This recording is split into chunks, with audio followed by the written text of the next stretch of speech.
Sa kwentong ito, matutunghayan natin ang kakaibang karanasan ng magkapatid na sina Katrina at Leah nang isama nila ang kanilang bunsong kapatid na si Sam sa kanilang dorm sa Maynila. Isang simpleng bakasyon ang kanilang inaasahan, pero hindi nila akalain na magiging bahagi sila ng isang nakakatakot na engkwentro sa pagitan ng mga nilalang na hindi natin karaniwang nakikita. Habang tumatagal ang kanilang pananatili, unti-unting lumalabas ang mga misteryosong pangyayari na tila may kinalaman sa imahinasyong kaibigan ni Sam. Ano nga ba ang tunay na layunin ng mga nilalang na ito at paano nila mapoprotektahan si Sam? Alamin natin sa kwentong ito.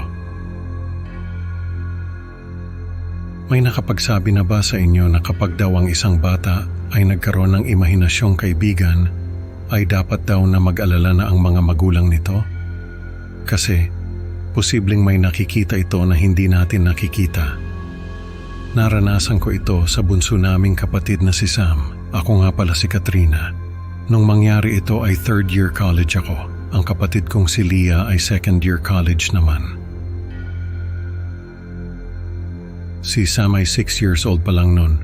Pareho kami ni Leah na sa isang university sa Manila nag-aaral. Si Sam ay sa probinsya namin sa Batangas. Nung araw ng mga patay, nagpaalam kami kay Mama na kung pwede ay isama namin si Sam sa dorm namin sa Manila. Kasi bagong lipat lang kami noon sa dorm na yon. Sabi namin kay Mama, mag-i-stay lang naman kami ng ilang araw doon. Para lang ma-experience ni Sam yung dorm namin. Pumayag naman si Mama. Ang ganda ng dorm na yon. May sarili kaming kwarto ni Leah, tapos may common area kung saan may mga mesa at upuan. Pwedeng mag-aral o magbasa doon. May maliit ding kusina at may ref. Sa labas naman ay may hard din na may mga upuan at mesa rin. Sabi ko nga kay Leah, parang resort yung dorm na yon.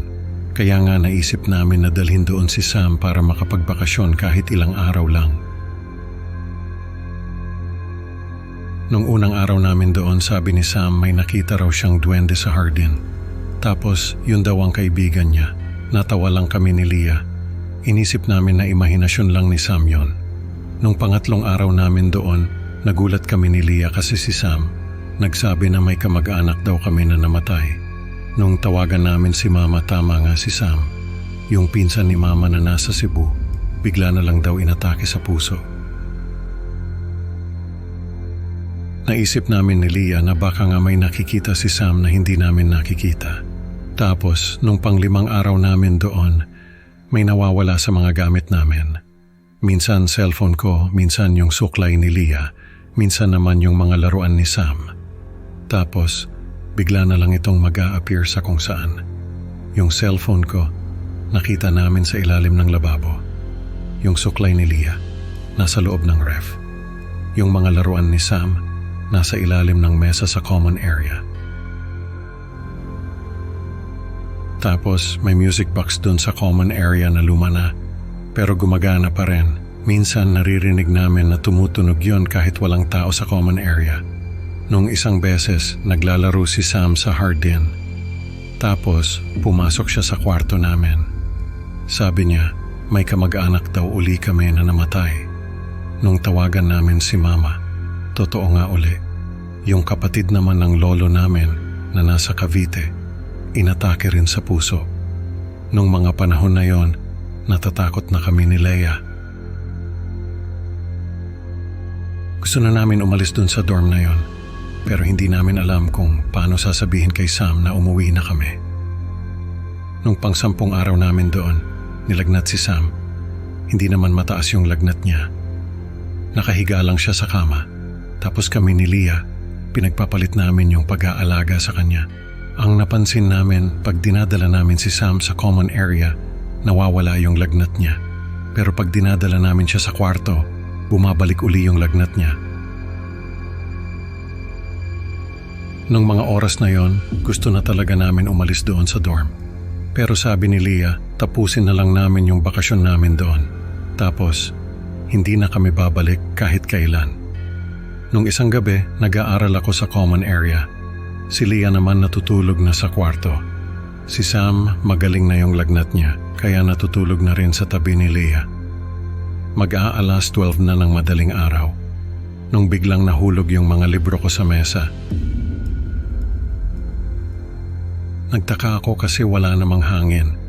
Tapos narinig ko na tumutunog yung music box. Wala namang ibang tao sa common area. Ako lang. Biglang may naamoy ako. Amoy bulaklak. Tapos narinig ko na may tumatawag sa pangalan ko. Nakita ko si Leah na nakatayo sa may pinto. Sabi niya, may nakita raw siyang anino sa kama ko. Akala raw niya ako yon. Pero nung tumayo siya, wala naman daw tao sa kama ko. Doon na ako natakot ng todo. Sabi ko kay Leah, umuwi na kami sa Batangas. Kinabukasan, nag-empeke na kami. Sabi namin kay Sam, umuwi na kami. Pero bumalik na lang kami uli sa Manila kapag malaki na siya. Nung gabi, narinig namin ni Leah na bumukas yung pinto ng kwarto namin. Pagtingin namin, wala si Sam sa kama. Nagkatinginan kami ni Leah, tapos pareho kaming tumayo at lumabas ng kwarto. Nakita namin na bukas yung pinto palabas sa hardin. Nagtakbuhan kami ni Leah. Paglabas namin, nakita namin si Sam na nakatayo sa ilalim ng isang puno. Nakatingala siya. Parang may kausap pero wala naman kaming nakikita. Tinawag namin siya pero hindi siya lumingon. Tapos nakita namin na may maliit na nilalang na nakatayo sa harapan ni Sam. Nakatingin yun sa amin. Kulay pula yung damit niya, pati yung sombrero niya pula rin. Tumakbo kami ni Leah papunta kay Sam.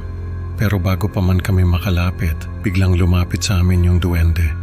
Sabi niya, hindi raw namin makukuha si Sam. Nagulat kami ni Leah kasi ang tapang ng boses niya. Hindi bagay sa maliit niyang katawan. Bigla na lang lumitaw yung isa pang duwende, pero yung isa nakaputi naman.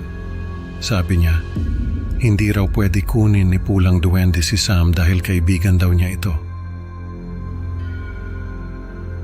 Nag-away yung dalawang duwende, nagbabatuhan sila ng kung ano-ano.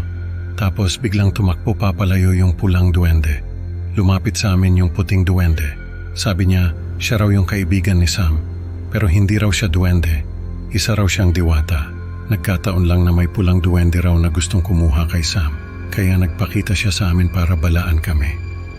Pagkatapos niyang magsalita, bigla na lang siyang nawala. Nung gabing yon umuwi kami sa Batangas. Nagulat si Mama kasi hindi niya inaasahan na uuwi kami. Kinuwento namin sa kanya ang nangyari. Sabi niya, tama lang daw na umuwi kami. Si Sam naman, may daladalang maliit na trinket na sabi niya ay bigay daw ng kaibigan niyang diwata. Hanggang ngayon, itinatago pa rin ni Sam yung trinket na yon. Sa experience naming yon, natutunan namin na may mga bagay pala talaga na hindi natin nakikita. Pero nariyan lang sila sa paligid natin. At dahil doon, mas naging close kami sa isa't isa bilang magkakapatid. Sa kwentong ito natutunan ni Katrina at Leah na hindi lahat ng imahinasyon ay katang-isip lamang. Minsan, may mga nilalang na hindi natin nakikita. Salamat sa pakikinig. Huwag kalimutang mag-like, mag-subscribe at sumali sa aming komunidad ng Creepy Pinoy Stories para sa mas marami pang nakakatakot na kwento. Hanggang sa susunod na upload, ingat at baka may diwata ring nakamasid sa inyo.